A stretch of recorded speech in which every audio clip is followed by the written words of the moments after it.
Tu prépares ta rentrée au lycée ou au collège?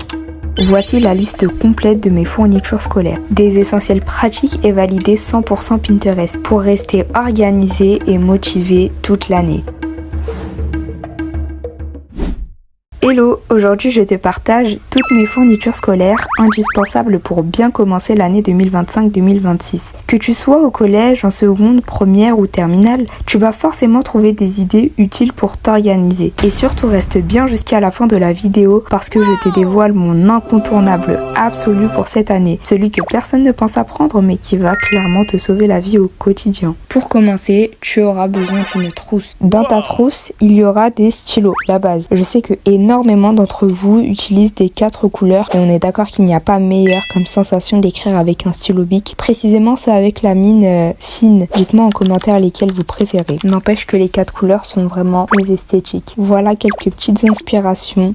Il faut savoir que vous serez forcément amené à utiliser du brouillon. Donc pour ça, on fait simple, du crayon à papier. Pour ma part, ce sera un critérium parce que c'est vraiment relou de devoir tout le temps tailler un crayon, n'est-ce pas? Bien sûr, vous prenez une gomme de qualité qui fait bien son taf. Je vous conseille les Maped, elles sont parfaites et durables. De toutes les manières, je pense sincèrement que de toute ma vie, j'ai jamais vu une gomme usée jusqu'à disparaître totalement. Passons aux stars de la trousse, les fameux Stabilo. Pour les filles qui sortent tout droit de Pinterest, on est d'accord que les pastels sont les meilleurs. Les classiques sont aussi corrects. Selon moi, les surligneurs sont vraiment nécessaires pour la prise de notes, qui est quelque chose d'extrêmement important. D'ailleurs, je te ferai une vidéo à ce sujet, donc n'hésite pas à activer la cloche pour ne louper aucune de mes vidéos. Tu peux aussi t'abonner. En faisant ça, tu me soutiens. C'est gratuit et ça fait toujours plaisir. Bref, on continue. Toi et moi savons très bien que les tubes de colle se finissent tellement vite. Donc il va falloir que tu en fasses le stock. Tu peux prendre les UU, ceux de la marque Scotch. Tant que ça colle bien,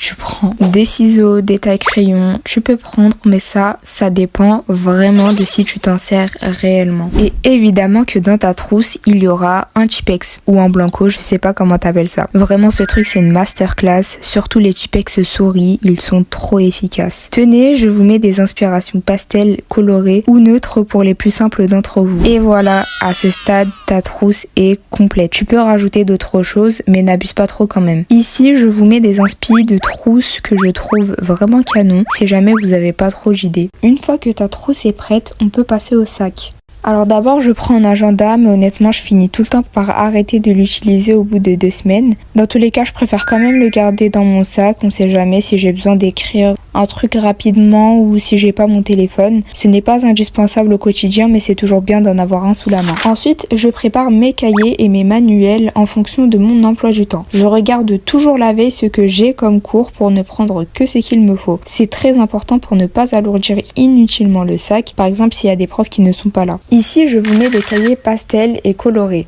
Mais surtout, ce que je vous conseille de faire, c'est de créer un code couleur en fonction de chaque matière. C'est-à-dire que pour le français, par exemple, vous allez prendre un cahier de couleur rouge. Et pour les mathématiques, ça va être du bleu.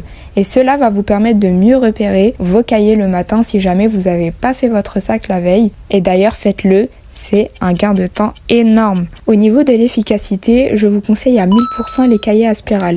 Tout simplement parce que vous pouvez les tenir dans le sens que vous voulez et c'est d'ailleurs juste pour ça que ce sont mes cahiers préférés. Ensuite, il se pourra que le professeur vous demandera de prendre pour sa matière un classeur. Pour ça, soit vous prenez un classeur rigide, soit un classeur souple et dedans vous allez glisser des feuilles perforées, donc des feuilles simples et des feuilles doubles, des pochettes plastiques et surtout des intercalaires pour mieux être organisé à l'intérieur. Et dans ton sac, il y aura une pochette où il y aura des feuilles simples et des feuilles doubles car ton professeur pourrait être amené à vous en demander le jour d'un contrôle par exemple. Pour les cours de mathématiques, de physique ou de technologie, je prends une règle, un rapporteur, une équerre, un compas et une calculatrice si elle est demandée. Tout ce matériel, je le regroupe dans une partie du sac pour que ce soit bien rangé et que je ne cherche pas partout en cours. Ensuite, pour m'aider à bien réviser à la maison, j'utilise des fiches Bristol. Après chaque chapitre ou leçon importante, je résume l'essentiel sur une fiche. J'y mets les définitions, les dates, les formules ou les points clés à retenir.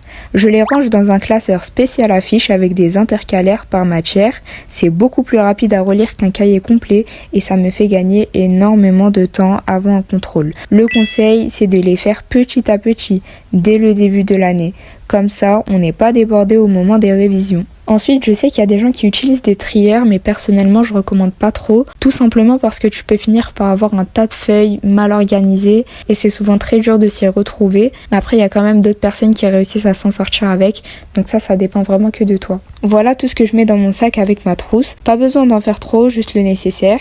Et avec un peu d'anticipation, on évite le stress et les oublis. Et si vous voulez des vidéos sur des méthodes de révision pour avoir de meilleures notes, faites-le moi savoir en commentaire. Donc là, je vous mets des idées de sacs si jamais vous n'êtes pas très inspiré. On va commencer par les sacs à main. On a tout d'abord le sac pollen. Je sais qu'énormément d'entre vous n'ont pas forcément le moyen de mettre 400 € dans un sac.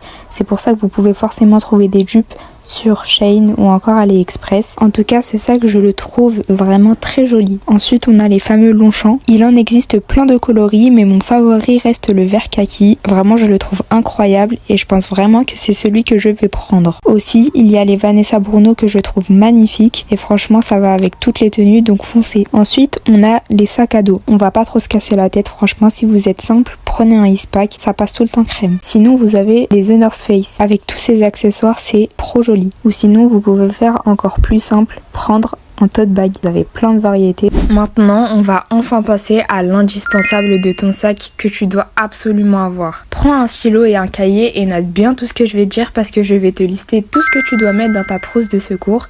Et oui, tu as bien entendu, une trousse de secours. Tu vas impérativement mettre dans ta trousse un déodorant parce qu'on en a marre des odeurs de transpiration après le sport. Franchement, ça c'est bon. Tu vas mettre une brosse, des chewing-gums ou une brosse à dents avec un petit dentifrice. Ça c'est pour après la cantine franchement. Les médicaments que tu as besoin, des élastiques, des serviettes hygiéniques, on sait pourquoi, un miroir, une brume ou un parfum, des mouchoirs, une crème pour les mains pour éviter les mains sèches, plusieurs pansements et du gel hydroalcoolique. Et si tu as tout ça dans ta trousse, dans ton sac, je peux te promettre que tu seras sauvé toute l'année. Crois-moi. Et voilà, c'est déjà la fin de cette toute première vidéo. Franchement, si vous êtes arrivé jusqu'ici, un grand merci à vous, ça me fait super plaisir. C'est le début d'une aventure et j'espère vraiment que ce contenu vous a plu. J'ai mis beaucoup de cœur à le faire et je suis hyper motivée pour la suite. Alors si vous avez aimé, pensez à liker, à vous abonner et à activer la cloche pour ne rien rater. Et surtout, dites-moi en commentaire ce que vous en avez pensé, ce que je peux améliorer ou même ce que vous aimeriez voir prochainement. Merci encore, prenez soin de vous et on se retrouve très vite pour une nouvelle vidéo. À bientôt!